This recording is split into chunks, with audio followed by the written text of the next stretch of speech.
अस्सलाम वालेकुम, आदाब। मैं सैयद जावेद हसन। शौक बहराइची का एक मशहूर शेर है, बर्बाद गुलिस्तां करने को बस एक ही उल्लू काफ़ी था, हर शाख पे उल्लू बैठा है, अंजामे गुलिस्तां क्या होगा। ये एक ऐसा शेर है जो किसी ख़ास सूरत हाल को बयान करने के लिए तंज के तौर पर इस्तेमाल किया जाता है। ये अलग बात है कि बिहार में मुसलमानों के हालात को समझने और समझाने के लिए किसी और शेर का भी सहारा लिया जा सकता है, लेकिन चूंकि मैं साहित्य जैसे गुलिस्तां का परिंदा नहीं हूँ, इसलिए मेरे जहन में कोई और शेर नहीं आया। बात बिहार विधान परिषद में अल्पसंख्यक आवासीय विद्यालय को लेकर उठाए गए सवाल से शुरू करते हैं। 23 जुलाई को प्रश्नकाल के दौरान गुलाम गौस ने कहा कि सरकार जल्द से जल्द अल्पसंख्यक रिहायशी स्कूलों के क़याम के फैसले और ऐलान को अमली जामा पहनाए। इस पर जवाब देते हुए अल्पसंख्यक कल्याण मंत्री मोहम्मद जमा खान ने कहा कि अल्पसंख्यक रिहायशी स्कूलों में जल्द पढ़ाई शुरू हो जाएगी। इस पर गुलाम गौस नाराज़ हो गए और कहा कि मंत्री महोदय ऐसा ही जवाब पिछले 2 साल से दे रहे हैं। इस बहस में एक दूसरे एमएलसी डॉक्टर खालिद अनवर कूद पड़े। उन्होंने आरोप लगाया कि अफसरान अक़लियतों के काम में अड़ंगा लगा रहे हैं। देखिए सदन की कार्रवाई का ये हिस्सा। माननीय सदस्य श्री गुलाम गौस। सभापति महोदय, उत्तर तो मिल गया है जी, लेकिन मंत्री महोदय का उत्तर जो है वो वादे माशूक है। जो महबूबा वादा करती है ना, उसी तरह का है। ये 3 बार से ऐसा ही जवाब दे रहे हैं। मैं सीधे सीधे इनसे पूछना चाहता हूँ, जहाँ 2 जगह निर्मित हो गया है अल्पसंख्यक आवासीय विद्यालय दरभंगा, किस तारीख से आप शुरू करेंगे पढ़ाई लिखाई? और इनको ज़्यादा दिक्कत तो मदन मोहन झा जी यहाँ मौजूद हैं, उनसे जतरा पतरा दिखा लें किस दिन शुभ होगा। सीधा सीधा बताइए। आप 3 बार से इसी तरह का उत्तर दे रहे हैं। सभापति महोदय, 481 पदों का स्वीकृत कर दी गई है। ये चूँकि इनको जानकारी बताया था, मैं ये स्क्रूटी के पश्चात कर लिया जाएगा। समान प्रशासन में गया हुआ है, बहुत जल्द हो जाएगा। तो कब हो जाएगा? हम तो कह रहे हैं मदन मोहन झा जी यहाँ मौजूद है, तो जतरा दिखा लीजिए कब। सभापति महोदय, थोड़ा समय लगता है। नहीं, समय क्या बताया भी था, बहुत जल्द हो जाएगा। परेशानी आप बताइए ना। 481 पदों का सरकार की बहुत अहम योजना है अल्पसंख्यक आवासीय विद्यालय।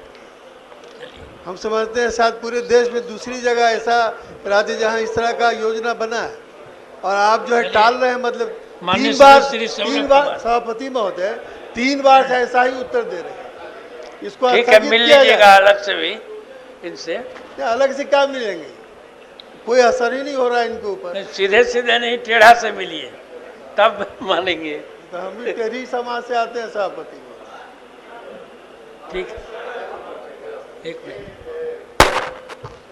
जो अल्पसंख्यक स्कूल है, माइनॉरिटीज रेजिडेंशियल स्कूल, 2 तो बन के तैयार है, और मैं सरकार का शुक्रिया अदा करता हूं कि अभी कैबिनेट ने 3 जिलों में और मंजूरी दी है। माननीय मंत्री जी के ज़िला में भी है 96 करोड़ का, 56 करोड़ का, 57 करोड़ का।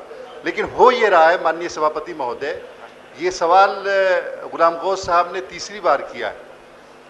सरकार की नीयत ये है कि सभी वर्गों का विकास हो, सभी वर्गों को तालीम दी जाए, और अफसरान ये कर रहे हैं कि जो भी अल्पसंख्यकों को लेकर के जो भी योजनाएं बन रही हैं, यानी बिल्कुल ज़मीन पे उतरने देने को तैयार नहीं है।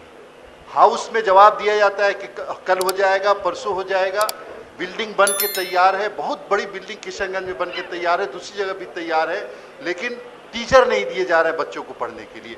तो ये सीरियस मामला है, इसको संजीदगी से लेना चाहिए। दिलचस्प बात यह है कि मंत्री जमा खां और दोनों एमएलसी गुलाम गौस और खालिद अनवर एक ही पार्टी जनता दल यू से ताल्लुक़ रखते हैं।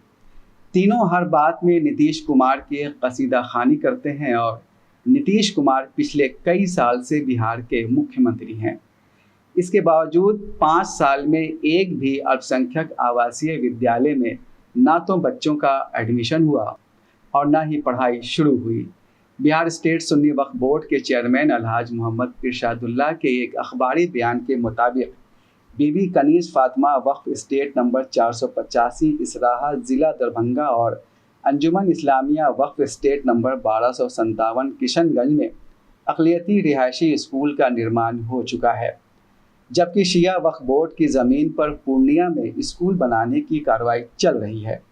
इस बीच 19 जुलाई 2024 को हुई कैबिनेट की बैठक में 3 और ज़िलों में अक़लियती रिहायशी स्कूलों के निर्माण की मंजूरी दी गई।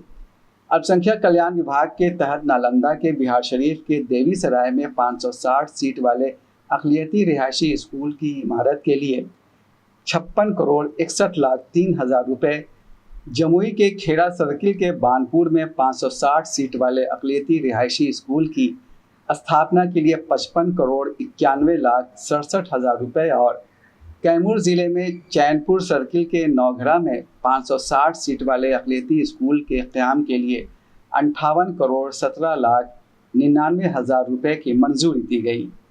उर्दू दैनिक इनकलाब ने 2021 में अक़लियती रिहायशी स्कूल पर जावेद अख्तर की एक तफसीली रिपोर्ट छापी थी। रिपोर्ट के मुताबिक अक़लियतों के लिए बिहार के हर ज़िले में अक़लियती रिहायशी स्कूल खोले जाने की योजना नीतीश सरकार ने वित्तीय वर्ष 2018-19 में शुरू की थी। स्कूल खोलने के लिए ज़मीन मुहैया कराने की जिम्मेदारी बिहार स्टेट सुन्नी और शिया वक्फ बोर्ड को सौंपी गई थी। गुलाम गौस के हवाले से उर्दू दैनिक कौमी तंजीम में छपी रिपोर्ट के मुताबिक अक़लियती रिहायशी स्कूलों में अक़लियती तबका के बच्चों की मुफ्त तालीम और रिहाइश का पुख्ता इंतज़ाम किया जाना है। साथ ही अक़लियती छात्र छात्राओं को हर तरह की सहूलत भी दस्तयाब कराई जानी है ताकि वे आला तालीम हासिल करके अपनी ज़िंदगी बेहतर बना सकें। गुलाम गौस का कहना है कि जब दरभंगा, किशनगंज और पूर्णिया ज़िले में अक़लियती रिहायशी स्कूल के लिए इमारतें तैयार हो चुकी हैं और इनमें से 2 स्कूलों की इमारतों का उद्घाटन भी हो चुका है, तो बच्चों की पढ़ाई क्यों नहीं शुरू हो रही है। उनका ये भी कहना है कि 13 ज़िलों में अक़लियती रिहायशी स्कूल कायम करने के लिए 481 पद स्वीकृत किए जा चुके हैं, तो उन पर अब तक नियुक्तियां क्यों नहीं की गईं। इस बारे में जब हमने AIMIM के विधायक अख्तरुल ईमान से बात की तो उन्होंने अपने ख़ास अंदाज में जवाब दिया। अभी 23 जुलाई को विधान परिषद में एक अजब मामला हुआ। उसमें गुलाम गौस ने जो मामला उठाया था अक़लियती रिहायशी स्कूल का, उस पर मिनिस्टर जमा खान ने कहा कि काम हो रहा है, जल्द होगा।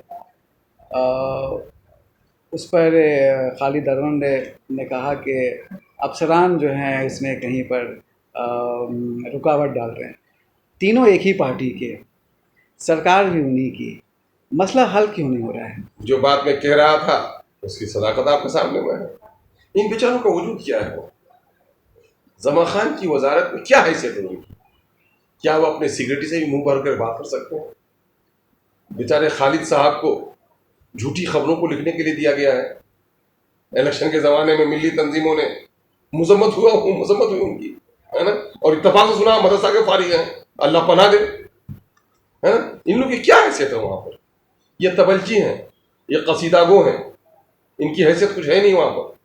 और चूंकि नीतीश जी को नुमाइशी तौर पर कुछ लोगों को दिखाना है तो नुमाइश के फूल है ये, है ना, ये कागजी फूल है नुमाइश के, इनका कोई वो है नहीं, है ना। आज बताइए, बल्कि इन लोगों पर जब से MIM खड़ी हुई है, आप साथ जान लीजिए इस बात को, ये रेसिडेंशियल स्कूल जो हैदराबाद में minority, Telangana minority residential school है, टमरिस के नाम से जाना जाता है, वहीं के बारे में कोशिश हुई थी। वहाँ के सेक्रेटरी से और आमिर सुबहानी साहब से बात हुई और हम लोगों ने इस मामले को बहुत उछाला था, उस पर ही इस मामले को आगे बढ़ाया गया और आज दरभंगा में और किशनगंज में तैयार हो गया मकान। बीच बीच में जाते हैं बेचारे लोग सैर और तफरीह करने के लिए, कुछ अपना लोगों की जागीरें भी हैं, तहसील के लिए भी जाते हैं, जाकर वहां पर उस इमारत में लोग फोटो उठाते हैं, है ना, और वहां तारीकी है। बच्चों का अब तक एडमिशन नहीं हो सका, अब तक पोस्ट सेंक्शन होने की बात बहुत दिनों से कही जा रही है, अब तक टीचर बहाल नहीं हो सके। क्या वजह है साहब? अख्तरुल ईमान कहते हैं कि अक़लियतों से जुड़ी और भी कई समस्याएं हैं जो बरसों बाद भी हल नहीं हुई। इसके लिए वो अक़लियतों की लीडरशिप को ही जिम्मेदार ठहराते हैं। उसके अलावा 38 जिला में और क्या हाल है साहब? ये तो पूरा, उनको छोड़िए ना, इन लोगों को अगर है हैसियत तो ये लोग उर्दू अकेडमी का मामला क्यों नहीं है किया आज तक? उर्दू जो एडवाइजरी काउंसिल है उसका मामला क्यों नहीं हुआ? उर्दू डायरेक्टरेट का मसला, आज हाई स्कूल से उर्दू टीचर को गायब कर दिया गया मानक मंडल से। क्या कर रहे हैं लोग बैठ करके वहां पर? ये किसकी वकालत करने के लिए गए हैं, है ना? उर्दू वालों की जाके मुशायरे में शामिल हो जाएंगे, जलसे में जाकर टोपी पहन के शामिल हो जाएंगे, और उर्दू वालों के मसाइल होंगे तो जबान नहीं खुल पाएगी इन लोगों की। क्या कर रहे हैं लोग? और आज उर्दू की किताबें नहीं मिल पा रही हैं, ऑफिस में कहीं उर्दू लिखा नहीं जा रहा है, असिस्टेंट ट्रांसलेटर बेचारे हक पर हैं, है ना? और उनको ये किया गया 14,000 उर्दू टीचर डंडे खाते रहे तो कोई नहीं कर सके। इन लोगों की कोई वहां हैसियत है साहब, है ना? ये तो नुमाइशी कागज के फूल हैं, कभी मुरझा जाते हैं, कभी रंग चढ़ा दिया जाता है। इन बेचारों की अपनी मजबूरी भी है, और वैसे भी जिसकी जमीन नहीं होती है तो ऐसे पौधों के लिए जरा सा हरियाली मिलना मुश्किल भी होता है। अख्तरुल ईमान मुस्लिम बुद्धिजीवियों की राजनीतिक समझ पर भी सवाल उठाते हैं। उन्होंने कहा कि मुस्लिम बुद्धिजीवियों की तंग नज़री की वजह से पूरी मुस्लिम आबादी हाशिए पर चली गई। हमारे ये जो कुछ हमारे बहुत तंग नज़र दानिश्वर हैं, इनके पास कोई तज्जिया, इनके पास कोई रिपोर्ट नहीं है। बिहार में वो देखें वो कहाँ पर हाशिए में चले गए। अभी जातीय आधारित जो गणना हुई है, जात पर मबनी जो शुमार हुआ है, आप उसको जरा सा आंकड़े देख लीजिए कि जो भी, चाहे ब्राह्मण आबादी हो, चाहे राजपूत आबादी हो, भूमिहार आबादी हो, यादव आबादी हो, कोयली कुर्मी हो, सब लोगों ने अपनी वाजिब हिस्सेदारी से दोगुनी तेगुनी मुलाजमत हासिल कर ली। एक बेचारे शेड्यूल कास्ट के लोग हैं जो 4,01,02,000 की जगह पर 2,91,000, 1 लाख से ज्यादा नौकरियों से महरूम रखे गए। और मुसलमान तो हाशिए में इस कदर आ गया कि 2,38,00,000 मुसलमान, 18% बिहार में मुसलमान, और वो आ गया आपका कितने में? आप देखेंगे तो बड़ी मायूसी आपको होगी कि 3,68,000 की जगह पर सिर्फ उनको 1,73,000, लगभग 2 लाख नौकरी से महरूम किए गए। मुस्लिम अक़लियत अगर जरा अपने मसाइल को देखें तो सरकारी दफातर में उनकी तादाद घटी है। कोई डीएम नज़र नहीं आएगा, कोई एसपी नज़र नहीं आएगा, सेक्रेटरीट में पहले लोग तो कम हो गए, हत्ता के असेंबली और काउंसिल में भी उनकी तादाद पहले से कम होती चली जा रही है। माली एतबार से सबसे गरीब मुसलमानों का इलाका होता चला रहा है। कब्रिस्तानों पे कब्जे हो रहे हैं, औकाफ की ज़मीनें लूटी जा रही हैं, उर्दू से नई नस्ल को काट दिया गया है, और इस बेसर सामानी में है। उसके बावजूद भी कुछ नाआक़िबत अंदेज दानिश्वर हमारी जो इस तरह बात करते हैं, बड़ा सदमा और अफसोस होता है। हम वापस लौटते हैं बिहार विधान परिषद में। गुलाम गौस जिस गुलिस्तान में खड़े होकर अक़लियती रिहायशी स्कूल का इशू उठा रहे थे, खुद वहाँ भी ना तो उर्दू की हालत अच्छी है और ना ही मुसलमान की।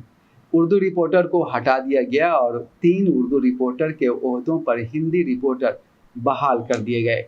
पिछले 10 साल में 3 चेयरमैन हुए, ताराकांत झा, देवेश चंद्र ठाकुर और अवधेश नारायण सिंह। जानकारों के मुताबिक इन तीनों के कार्यकाल में विभिन्न पदों पर बड़ी संख्या में नियुक्तियां हुई। इन नियुक्तियों में मुसलमान को ढूंढना भूसे के ढेर में से सुई तलाश करने के बराबर है। वहीं हरा भरा उर्दू सेक्शन लगभग वीरान और बर्बाद हो गया। बर्बादी गुलिस्तान की अक्कासी के लिए अगर आपके जहन में शौक बहराइची के अलावा किसी और का शेर आ रहा हो तो हमें ज़रूर बताइए। हमारे चैनल को सब्सक्राइब कीजिए, वीडियो को शेयर और लाइक कीजिए। अगले वीडियो के लिए दीजिए इजाज़त। अल्लाह हाफिज़।